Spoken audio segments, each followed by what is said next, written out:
Bismillahirrahmanirrahim. An Abi Abdirrahman Abdillah bin Mas'udin radhiyallahu anhu qala haddatsana Rasulullah sallallahu alaihi wasallam wa huwa as-sadiqul masduq inna ahadukum yujma'u khalquhu fi batni ummihi arba'ina yawman nutfatan summa yakunu 'alaqatan misla zalika summa yakunu mudghatan misla zalik summa yursalu ilaihil malaku fayanfukhu fihi ruha wa yu'maru bil arba'a kalimatin bikatbi rizqihi wa ajalihi wa amalihi fasyakiyun aw sa'idun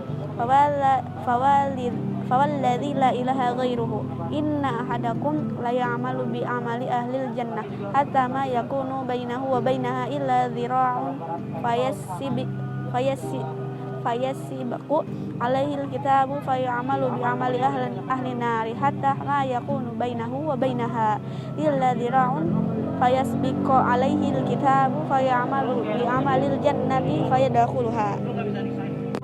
Yang artinya dari Abu Abdurrahman Abdullah bin Mas'ud radhiyallahu anhu, ia berkata, Rasulullah sallallahu alaihi wasallam menceritakan kepada kami, dan beliau adalah as-sadiq al-masduq, yang benar lagi dibenarkan perkataannya. Sesungguhnya seseorang dari kalian dikumpulkan penciptaannya dalam perut ibunya selama 40 hari dalam bentuk sperma, kemudian menjadi segumpal darah seperti masa itu, kemudian menjadi segumpal daging seperti itu pula. Kemudian seorang malaikat diutus kepadanya untuk meniupkan ruh di dalamnya, dan diperintahkan dengan 4 kalimat, menuliskan rezekinya, ajalnya, amalnya, dan celaka atau bahagianya. Demi zat yang tiada Tuhan selainnya, sesungguhnya ada salah seorang dari kalian yang beramal dengan amalan ahli surga, sehingga jarak antara dirinya dengan surga hanya tinggal 1 hasta, tapi catatan takdir mendahulinya. Lalu ia beramal dengan amalan ahli neraka, sehingga akhirnya dia masuk neraka.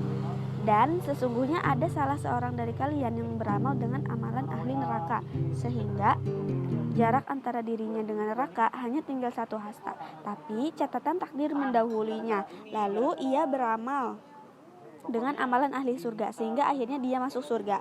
Hadis riwayat Bukhari dan Muslim.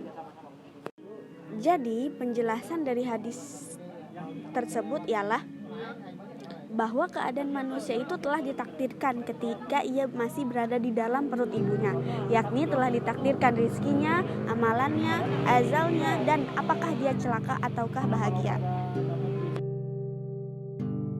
Bismillahirrahmanirrahim.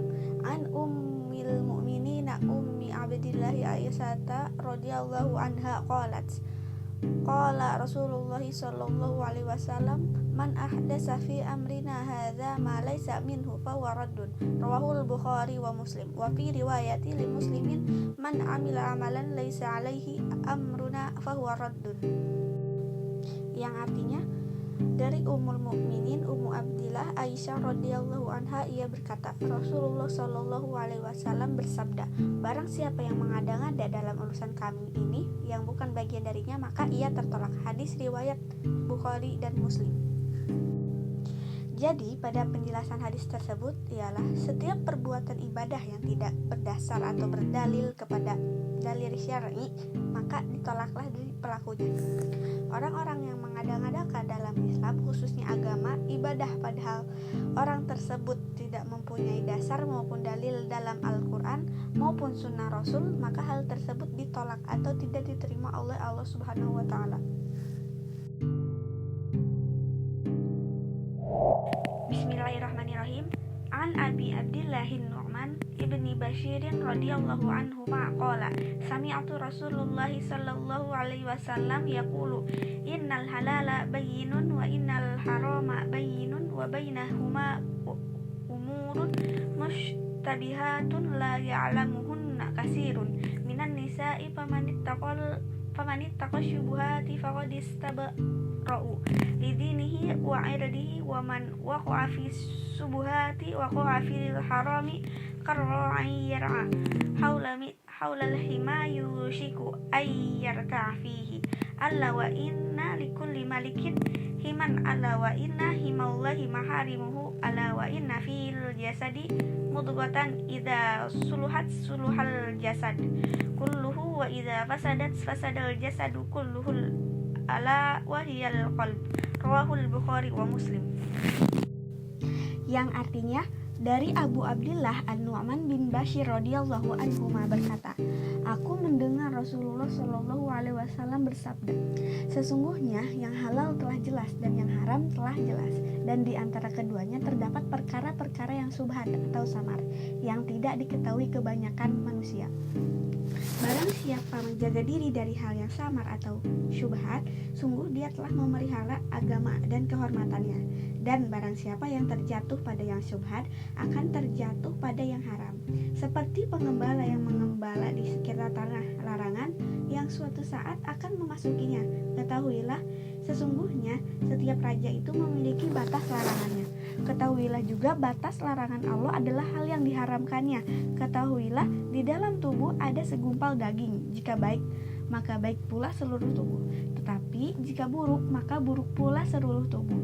Ketahuilah, segumpal daging itu adalah hati. Hadis riwayat Bukhari dan Muslim.